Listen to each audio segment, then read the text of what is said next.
natin ang ating buhay sa paggawa ng mabuti. Iyan ang layuning pinili ng Diyos para sa ating noong una pa man. At ulit mga kapatid, kamay magsalang katabi mo, sabihin mo, Merry Christmas. Buktong anak na kung sino man ang maniwala ay magkaroon ng buhay na walang hanggan at hindi po mapahama. Kaya ang ating topic this morning, use your life for God's purpose. Gamitin daw natin ating buhay para sa kanyang layunin. Ang layunin ng Diyos maganda. Amen. Hindi masamang layunin ng Diyos sa atin, kaya gamitin daw natin ating buhay para sa kanyang layunin. Palakpakan muna natin ang Panginoon.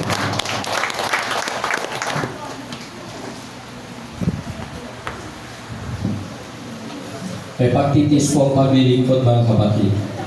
Pero yung bunga ng pagtitis natin, sabi nga sa Book of Luke 29:19, maliligtas po tayo. Amen po. Palakpakan muna natin ang Panginoon, mga kapatid, para malungkot po tayo.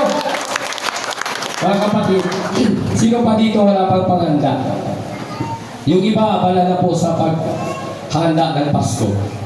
Kaya yung iba, nag-uwihan na para makasama ang pamilya. Pero sabi ng Panginoon, unahin natin muna ang kalooban ng Panginoon. Yung wala pang handa, Panginoon mo si Lord, pagkakaroon ka ng handa. Ang Pasko hindi sikulo ng paghanda. Ang Pasko, mga kapatid, yung maramdaman mo yung presensya ng Panginoon. Yun ang tunay na Pasko. Kaya sabi nga dito, gamitin mo yung buhay para sa kanyang layunin, mga kapatid. Sige, tingnan po natin in the book of Ephesians.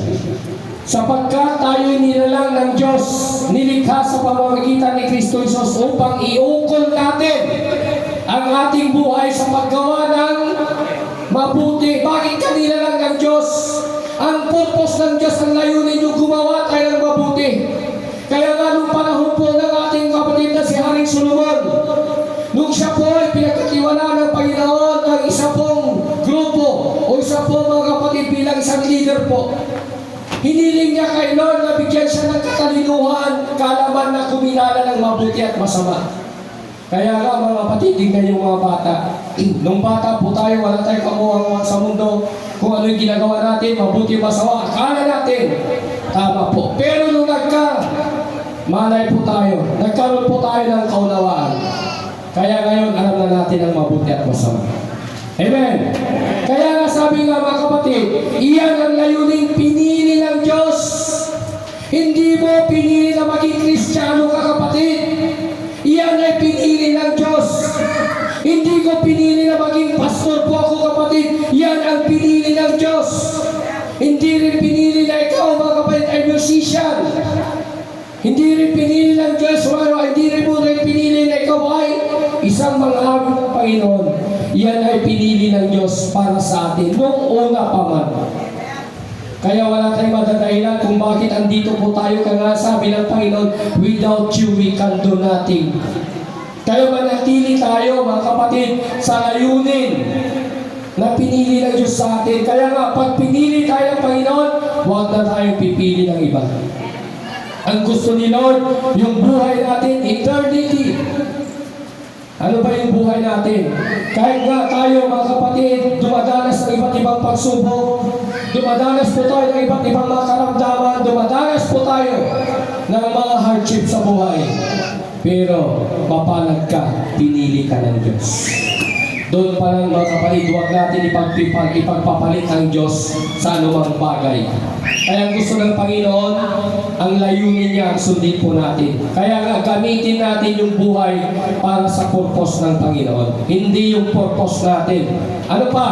In the book of Kawikaan, basahin po natin. Ipagkatiwala mo kay Yahweh ang iyong mga gagawin. Amen? At magtatagumpay ka sa lahat ng iyong layunin. Yung layunin ng Diyos, mga kapatid, pag sumusunod ka sa kalooban ng Panginoon, yung layunin mo, magtatagumpay ka. Kasi alam niyo mga kapatid, ang bunga ng pagsunod ay nagkakaroon ng bunga ng pagpapala. Kaya dapat lang po tayo sumunod kasi yung creation ng Panginoon, lahat universe po yan. Kaya alam niyo mga kapatid, yung kumukontra sa salita ng Panginoon, titignan po natin. Hindi po ang layunin mong masunod, kundi layunin pa rin ang Panginoon. May mga future tayo sa mundo mga kapatid, pero yan tinakita ng Diyos, hindi mo yan tinakita. Kaya kung anong achievements mo ngayon, salamat